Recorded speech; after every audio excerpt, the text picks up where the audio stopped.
Gordon Freeman in the flesh. Or rather, in the hazard suit. I took the liberty of relieving you of your weapons. Most of them were government property. As for the suit, I think you've earned it.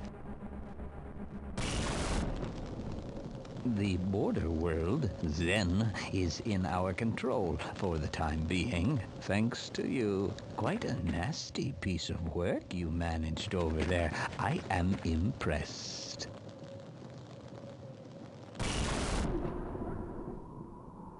That's why I'm here, Mr. Freeman. I have recommended your services to my employers. And they have authorized me to offer you a job. They agree with me that you have limitless potential.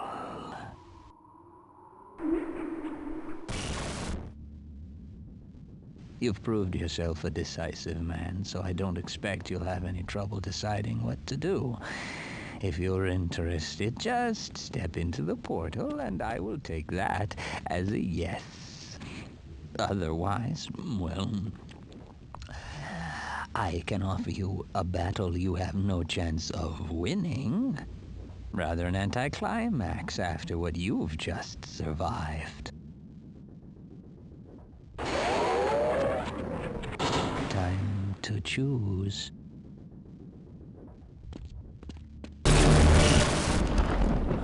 Wisely done, Mr. Freeman. I will see you up ahead.